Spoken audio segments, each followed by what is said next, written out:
Ito po ang ating pagdidibatihan ngayong araw na ito.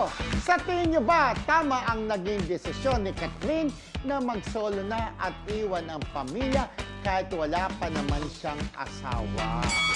Kasi nga po, ito, bali-balita na nga po na di umano'y magbabalak na raw na mag-solo si Catherine na alis na po sa kanyang pamilya. So, magiging independent Ayun. na siya. Correct. Wow. Agree po ba kayo sa naging desisyon ni Catherine Bernardo na maging independent? Yeah. Sa bagay, maraming mga artistang In independent. fairness, marami rin. Pero ako hindi pa. Sa tingin ko hindi. Actually, ayoko to. Hindi Gusto ko pa rin. sana. Kasi may pagka-conservative ako Ako eh. hindi rin ako pabor. Yes, maybe. Ano yung tanong? Maybe. Pabor ba kayo sa naging desisyon ni Catherine Na mag-solo Bernardo na siya. mag-solo na? Actually, ayaw ko to eh. Ako rin eh. Okay, ito na yung Ang gusto ko, hindi ako pabor. Oh. Kaya panindigan mo, pabor ka. Ako! Solo. Yes! Panindigan mo na yan. Yes, panindigan ko ito. Hindi na siya bata, no? Yan. Kung teenager pa siya, syempre, kailangan ng guidance ng magulang niya, ng pamilya niya.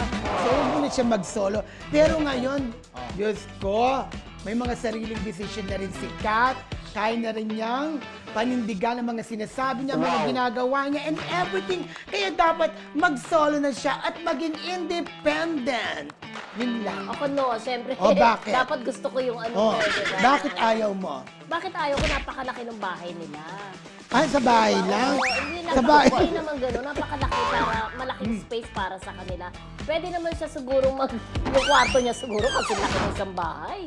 So parang, kasi siyempre, iba pa rin. Hindi, parang hindi naman kasi, Hindi, kasi sa sa bahay setup ito. natin, sa setup nating mga Pilipino, napaka-normal kung nakikita na yung parang extended family na tinatawag. Oh, isa sa mga culture natin. Di ba kasi. kayo, ang Kultura nanay mo natin. nandun, di ba, nakatira kayo sa ano. I'm sure gusto mo rin to, di ba? Kasi Oo. ganun din ang Kaya lang setup ito mo. talaga. So, panindigan ko lang ito. Papanindigan mo. Ang setup din namin ganun. Kasi darating at darating ang time, hindi ko naman sinasabi, di ba? Yung parang, you treasure every moment with your family kasi hindi natin alam ang buhay, di ba? Para sa akin yun, ha? So, kung gusto niya mag-solo, pwede naman siguro magtayo siya ng bahay, malapit din sa kanila. Parang ginawa ni Daniel Padilla, Oo, di ba? yung Na bahay nandun nila. lang din. Nasa likod lang Iba din na ang yung bahay ni dadaanan Carla. kay Daniel. Di ba yung Oo. bahay ko, Kung nasa gusto mo- pamilya ko rin, Oo. di ba? Kung gusto mo ng parang matuto ka mag-budget, you can do it naman eh. Yun Pero lang. malapit sa family mo. Ayun, okay. Pero kung Ikaw hindi, naman. maybe, sabi ko naman gano'n, di ba, ayaw sa kanta, di ba? Eh kung yun ang desisyon ni Catherine, wala na tayong magagawa. Correct. O ganun din naman ako kung ano yung decision niya, di ba? Pero siyempre ngayon, kung yun nga, siyempre kahit papaano, ramdam ko yung interview ni Mami Min, na kahit na sinasabi niya, hindi siya nakikialam pagdating sa love life. Pero alam ko na parang ayaw pa rin niyang mahiwalay kay Ay, oo. Catherine. Ay. Kumbaga, nasanay na rin siya kasama yan mula nung bata. Pero kung si Catherine, yung mag-aasawa na, doon pa lang ako pabor na okay na humiwalay. Pero siyempre, choice Habang- niya yan. oo. Di ba? Wala tayong magagawa. Pero tama rin naman kayo, kaya na rin naman ni Catherine talaga na mamuhay na ng solo. Siguro gusto niyang patunayan na, teka muna, gusto ko muna maging independent. Tingnan ko kung kaya ko talaga. Kasi maraming talaga mga artista nagsosolo din, di ba? Pero sa culture natin, iba pa rin nahiwalay lang sa pamilya kapag ka nag-asawa na, di ba? Oo. Yan, pero yun, decision niya yan. So, nire-respeto na lang natin si Catherine. Kung yun, hiwalay na ba? Hindi ko palang alam kasi. Siyempre, hindi naman hiwalay natin, na hindi eh. naman natin, hindi naman natin kino-compare. Parang si lagpas 18 din si Pauline Luna, nandun pa rin siya sa Oo. poder nila Mami Chat, di ba? Correct. Nung nag-asawa sila ni Tsaka Vic Soto, humiwalay. saka lang siya humiwalay ng tirahan. Ganon. And Pero even- hindi natin kino-compare. Baka nga gusto ni Catherine talaga bilang 29 na siya, Oo. malapit na siyang mag-30. Yung ano ba, yung sense of responsibility. Yun, Di siguro ba? yun the number one. Oo, number one Sense sa of kanya. responsibility na Yes. kaya ko na itong gawin to, Mag-budget, lahat, di ba? lahat, Oo. para matuto na ako sa buhay ko. Para Yung decision making, di ba? Oo. Para in Parang- preparation din, para pag nag-asawa na siya, Yes. di ba? Si Correct. ano, isa sa mga naging independent, si Labi po. Okay. Di ba? Ever since ba nag-solo na siya? Nag-solo na siya agad. Ah, Alam ko nag-solo nag-solo na agad, agad si parang- Labi. And then, Si even- Janine Gutierrez, di ba?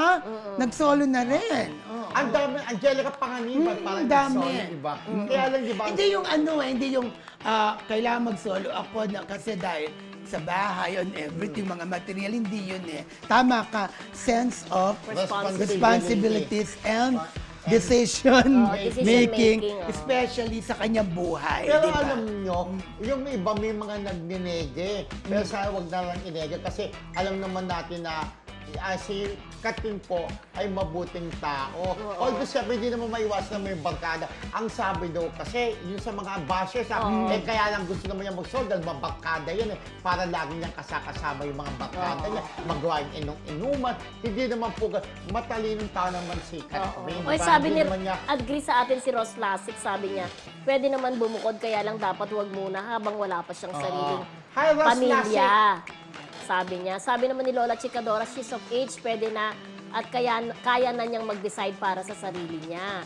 Sabi naman Christian Vergara, tama po, actually sa Amerika ganon ang sistema. Kapag 18 ka na, independent ka Bumubukod na. ka na. Oo, bubukod ka na. Hi, Christian, Lola, Chicadora, Tita Carol, hello.